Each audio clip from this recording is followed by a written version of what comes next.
عنكم سيئاتكم وندخلكم مدخلا كريما ولا تتمنوا ما فضل الله به بعضكم على بعض للرجال نصيب مما اكتسبوا وللنساء نصيب مما اكتسبن واسألوا الله من فضله إن الله كان بكل شيء عليما ولكل جعلنا موالي مما ترك الوالدان والأقربون والذين عقدت أيمانكم فآتوهم نصيبهم إن الله كان على كل شيء شهيدا الرجال السلام عليكم ورحمة الله وبركاته.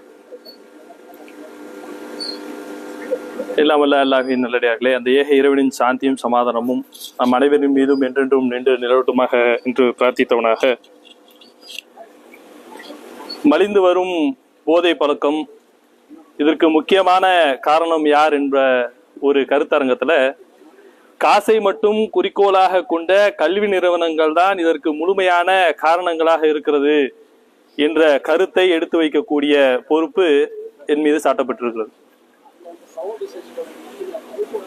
அதாவது கல்வி நிறுவனங்கள் என்று சொன்னால், இன்னைக்கு இப்ப சாதிக் பாய் பேசினாங்க, சமூகத்துல இவ்வளவு பெரிய கேடு விளைவிக்குது, இவ்வளவு பெரிய கெடுதல் நடந்துகிட்டு இருக்கு, இவ்வளவு பெரிய பாதிப்புகள் நடந்துகிட்டு இருக்குன்னு எனக்கு முன்னாடி பேசின சாதிக் சொன்னார். அப்ப இந்த சமூகம் என்று சொல்லக்கூடிய இந்த கட்டமைப்புல முக்கியமான பொறுப்புகள் வைக்கக்கூடிய அரசு பதவிகள்ல, அரசு பொறுப்புகள்ல வைக்கக்கூடியவர்களா யாராக இருக்கிறாங்கன்னு சொன்னா, படிப்பறிவு இல்லாதவங்க இருக்கிறது இல்ல, படித்த நல்ல அறிவு பெற்ற அதிக மதிப்பெண்களை பெற்றவர்கள் தான் அரசு பதவிகள்ல பதவி ஏற்று இந்த சமூகத்தை ஒழுங்குபடுத்தக்கூடிய ஒரு நிலையில இருக்கிறத நாம பார்க்கிறோம்.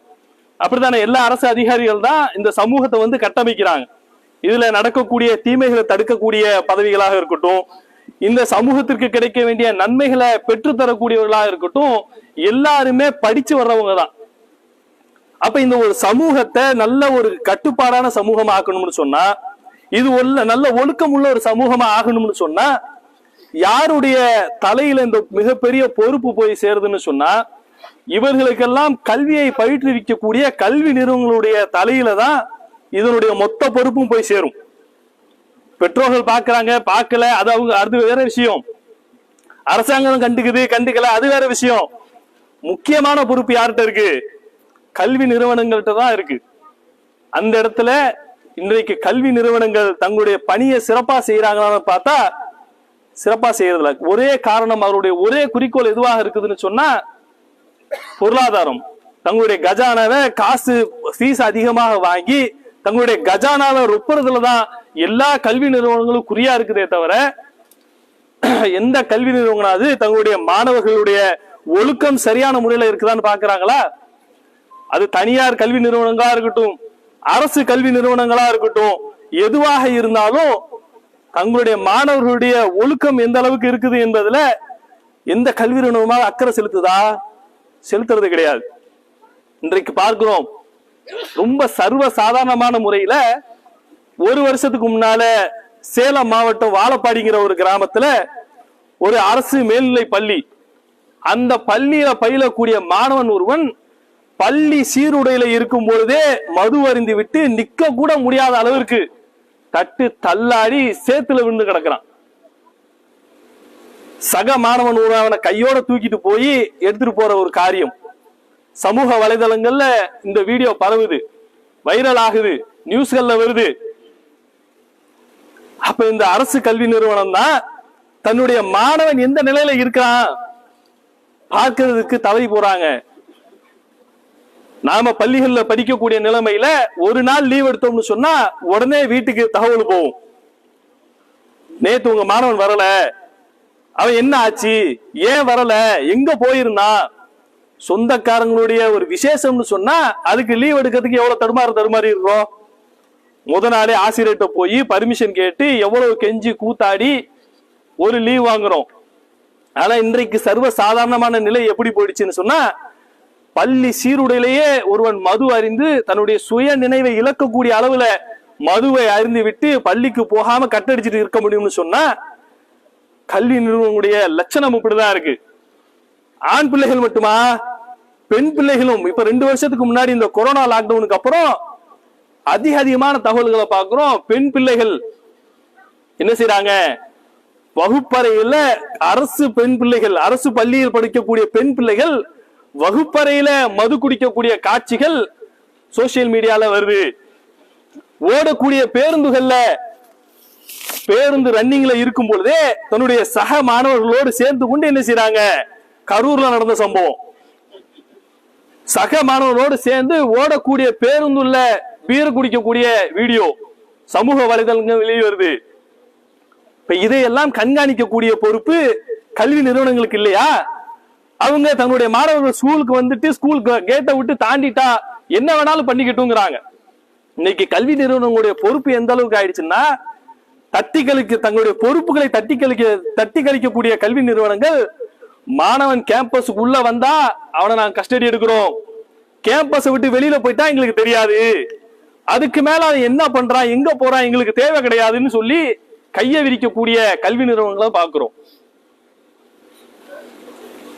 இப்ப சமீபத்தில் 1 மாதங்களுக்கு முன்பு மெட்ராஸ்ல மிகப்பெரிய ஒரு கல்வி நிறுவனம், அந்த கல்வி நிறுவனம் இருக்கக்கூடிய பகுதியில ஏராளமான போதைப் பொருட்களுடைய பழக்க வழக்கம் நடமாட்டம் இருக்குது, அதிகமாக போதைப் பொருட்கள் புழங்கப்படுகிறதுன்னு சொல்லி காவல்துறைக்கு தகவல் போய் 1 இல்ல 2 இல்ல 1000 காவல்துறையினர்கள், கான்ஸ்டபிள் இருந்து பெரிய பெரிய உயர் அதிகாரிகள் வரைக்கும் 1000 பேரு சென்னையில போய் ரைடு நடத்துறாங்க. எங்க, கல்லூரி மாணவர்கள் வெளியில சொந்தமாக ரூம் எடுத்து தங்கி இருக்கக்கூடிய பகுதிகளில் போயிட்டு அவங்க சோதனையிடுறாங்க.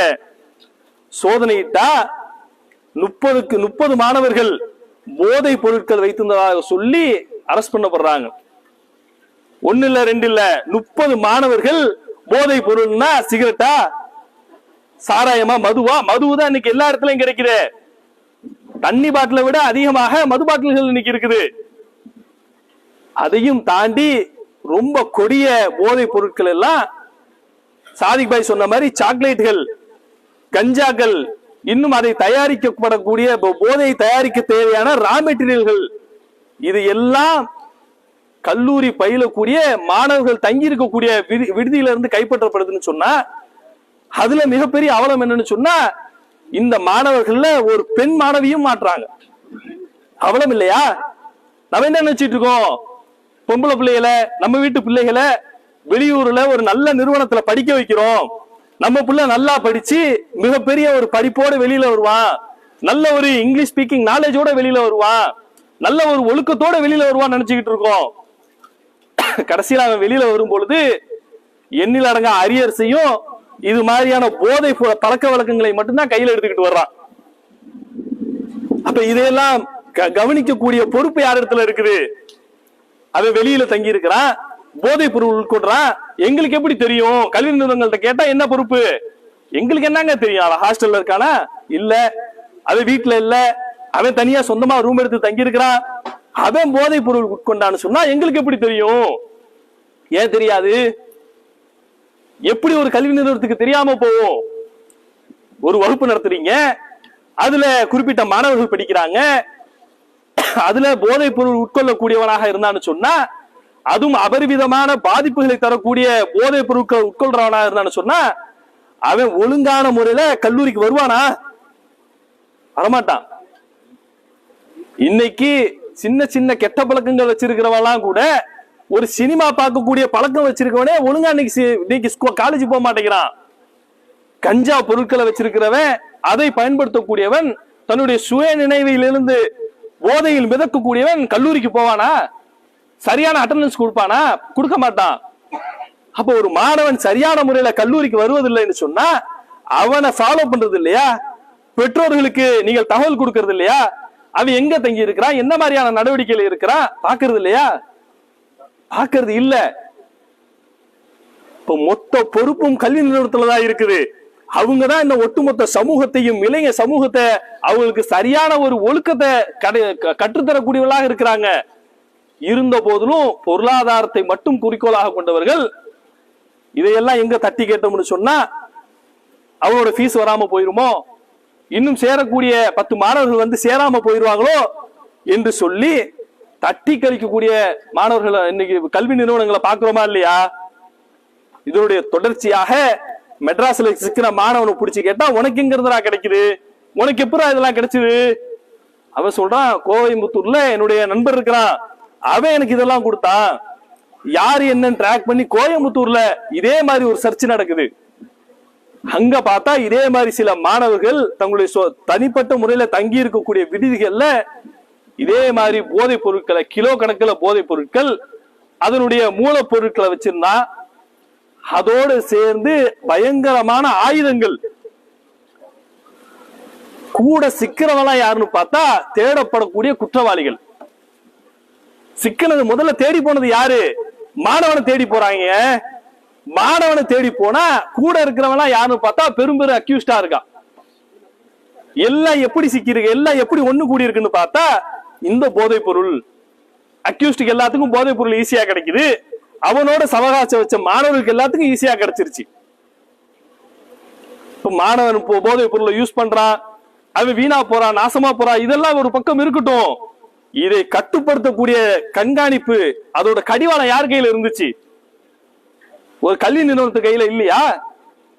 அப்ப ஒரு கல்வி நிறுவனம் என்பது தங்களுடைய மாணவர்களுடைய கல்வியினுடைய தரத்தை உயர்த்துவதோடு மட்டுமல்லாமல் அவனுடைய ஒழுக்கத்தையும் அவனுடைய சமூகம் குறித்த அக்கறையும் அவனிடத்துல மேம்படக்கூடிய அந்த குணாதிசயங்களையும் அவனுக்கு வளர்க்க வேண்டிய பொறுப்பு கல்வி நிறுவனங்களுக்கு தான் இருக்குது.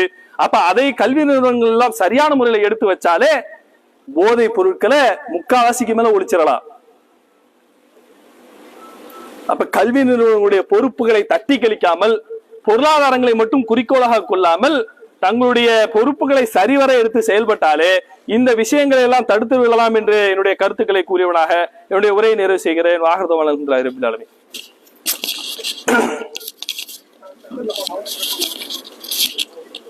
அல்ஹம்துலில்லாஹ். அதாவது ஒழுக்கத்தை போதிக்கக்கூடிய மிகப்பெரிய பொறுப்பாளர்கள் இருக்கக்கூடிய கல்வி நிறுவனங்கள் மாணவர்கள் மத்தியில ரொம்ப கவனம் செலுத்தணும். ஏதோ வர்றாங்க, காலேஜ் ஸ்கூல் காலேஜுக்குள்ள மட்டும் வந்துட்டா நம்ம கண்காணிச்சிடும் விட்டுரும் இல்லாம அவர்களை ஒழுக்க சீலர்களாக உருவாக்கக்கூடிய மிகப்பெரிய பொறுப்பு கல்வி நிறுவனங்களுக்கு இருக்குது. அதை ரொம்ப அருமையாக ஜாஃபர், திருச்சியை சேர்ந்த ஜாஃபர் அவங்க நல்லா அருமையா எடுத்து சொல்லியிருக்கிறாங்க. அல்ஹம்துலில்லாஹ். இல்ல